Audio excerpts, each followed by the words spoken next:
All right, and we are back here on the GSMC Sports Podcast. And for the final part of the show, we're going to now talk about the Tampa Bay Buccaneers, give you a season overview for them, what they have to do to improve their team going into next season. So they finished one game better than they did in 2023, and they won the NFC South for the now, I think, the fourth consecutive season. Yeah, because the last two with Brady, first two with Baker. They edged out the Falcons, and the Falcons were winning the division, for a while. But then Kirk Cousins struggled, and the Bucs started to get healthy, and they ended up winning the division. Although last game of the year or last week of the regular season wasn't looking great because the Bucs were losing to the Saints, and the Falcons were going back and forth with the Panthers, and you thought, man, if the Falcons might pull it off, but that ended up not happening. The Panthers upset them, and the Bucs, they got the win. Mike Evans, 11 straight years now with over 1,000 yards. And it was very close to not happening, but they were able to get it done. But the Bucs, it was a roller coaster of a season for them once again. And, I was a little, concerned about them going into the year just because I thought the division was going to be better. But they got off to a good start because they knocked off the Commanders. They looked really good in week 1. Then they beat the Lions in week 2. And you thought, wow, 2-0 on the season. They beat, one of the best teams in the NFC. And they beat the Eagles, too. They beat them 33-16. But in between that, they lost to the Broncos. And that was when you were like, wow, I did not see that coming. And the Broncos ended up turning out to be a good team last year. So they were 3-1. And then Kirk Cousins had his 500-yard day. And then the Falcons won in overtime. Bucs should have won that game, but they just let that game slip away from them. I don't know how they lost that game because Kirk Cousins threw a pick towards the end of the game, towards the end of regulation, and you thought that was it, but that ended up not happening, and they ended up getting swept by the Falcons.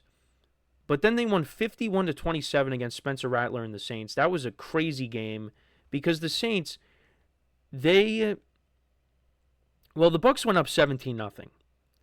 And then the Saints came back and they scored 20 unanswered points.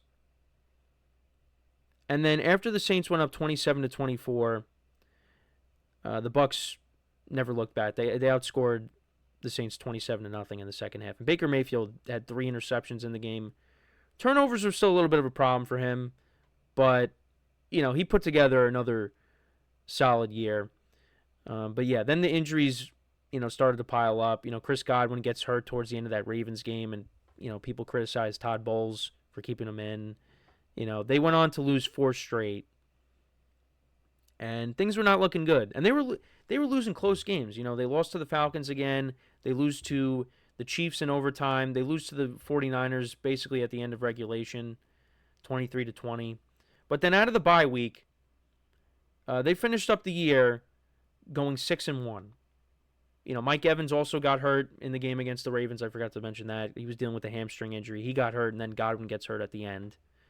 But like I said, they finished out the year going 6-1. The only loss was to the Cowboys on that Sunday night, which, yeah, that was they did not play their best game. They got off to a slow start in that game.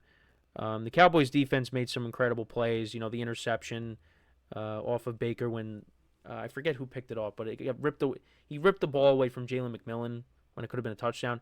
And then also they caused a fumble with Rachaad White towards the end of the game.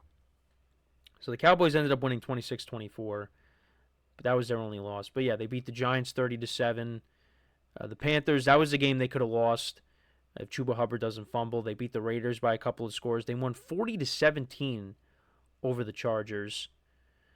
Then they beat the Panthers 48-14, and then they won 27-19 against the Saints. And Mike Evans was able to get over 1,000 yards. But then they lost to the Commanders in the playoffs in the first round. That was the best game of Super Wildcard Weekend.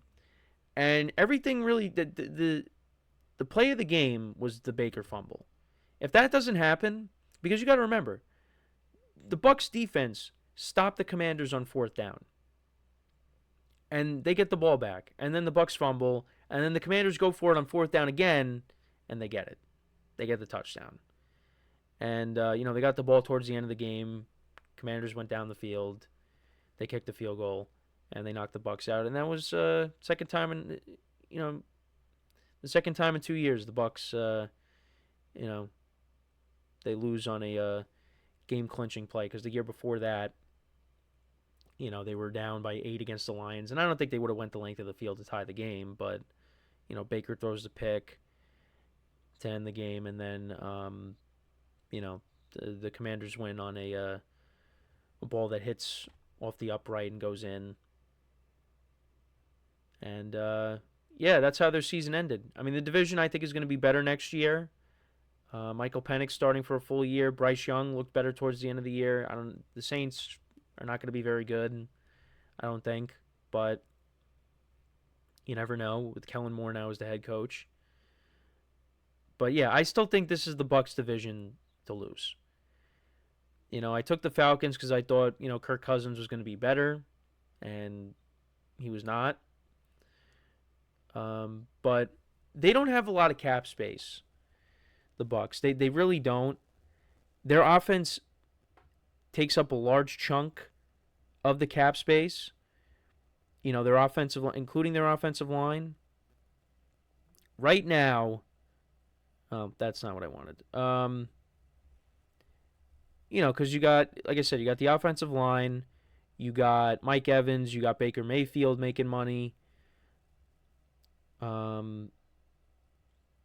Right now they have around around $8 million in cap space almost.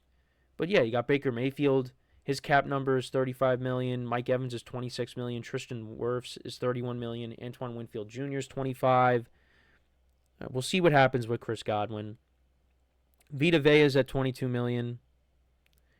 Jamel Dean, Jordan Whitehead. I'm curious to see if they do end up bringing back Chris Godwin. But yeah, the offense against the salary cap, they're making a little over $150 million against the cap. And then the defense is at $98 million. So we'll see what happens. Godwin, I wouldn't be opposed to them bringing back Godwin just because, he was having a career year before he got hurt. But, maybe they want to go with a cheaper option and draft a receiver. But looking at the regular season, Baker Mayfield, 4,500 yards passing, 41 touchdowns to 16 interceptions. Like I said, the turnovers were a little bit of an issue, but he still put together a solid year. 3 rushing touchdowns on the year to add to that. But one of their stars, their rookie running back, Bucky Irving, we really didn't talk about. 1,100 yards rushing on the season and 8 touchdowns. With him and Rachaad White, that's a nice duo that they have.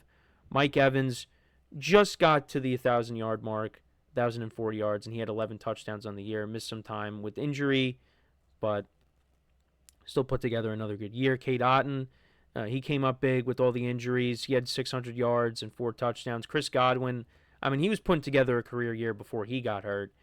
He finished with 576 yards on the year and 5 touchdowns. Jalen McMillan, 461 yards and 8 touchdowns. So you figure, going into next year, if he is the number 2 guy for the full year, the numbers are going to get better. Bucky Irving and Rachaad White finished with around the same receiving yards. Rachaad White had 393 and Bucky Irving had 392. Rachaad White had 6 receiving touchdowns. But yeah, I think for the Bucs, defense, I think they could address that. Maybe they draft, someone for the secondary, a corner, maybe a linebacker, because Levante David is a free agent. So I don't know. Maybe they bring him back. Maybe they don't. Maybe someone on the front 7. Like I said, they could draft a receiver in the later rounds. But, this is definitely a team that's still going to be competing for the playoffs next year. Definitely going to be in it for the South once again. And, that's like I said, that's their division to lose. They're the team to beat. I still think, let's see how the offseason goes, and then we'll make our predictions. But I think right now the Falcons are the second place team, and then we'll see what happens with the other two, the Saints and the the Panthers. But I think the Falcons with Michael Penix for a full year, they are going to give the Bucs a run for their money. And, the Falcons swept the Bucs last year, but now you got Michael Penix. So let's see how Michael Penix does in these matchups. But this division is definitely turning it around because it's been rough in recent years. But now, since Tom Brady and Drew Brees retired, we only had that for 1 year. But from 2022 to the 2022-2023 seasons, the division was a little bit rough. But I think it's on the come up now with the young quarterbacks that he got and Baker Mayfield, who has found a new home in Tampa. So, but yeah, let me know what you guys think, though. I mean, I had them around, what did I have them around? I had them around 9 wins, like the season prior, but I had the Falcons winning the division. So I was wrong there. I had the Saints finishing with around 9 wins, and they didn't get anywhere close to that. And I had the Panthers finishing with around, 2 to 3 wins, and they got 5. So, yeah, I was not accurate with the NFC South. So the next time we do a division, we will talk about the NFC North, and we'll talk about the Bears, because they made a couple of moves, like I said. So we'll talk about that and how their season went. But so we wrapped up 2 divisions, and now we got the other 2 remaining divisions in the NFC. And like I said, tomorrow we will begin the NFC North. We'll talk about the Bears, and then we'll go from there. So, but that is pretty much it for the show for today. Thank you guys for tuning in. Make sure to check out all the other shows as well on the network. Make sure to subscribe to both YouTube channels. Make sure to check us out wherever you get your podcasts. And I accidentally hit the wire on my camera, so now it's going to be glitching out here. But, as always, we appreciate you guys, tuning in each and every day. I'll be back again tomorrow, giving you guys more content. Maybe we'll get another trade or something. But the NFL free agent window is upon us.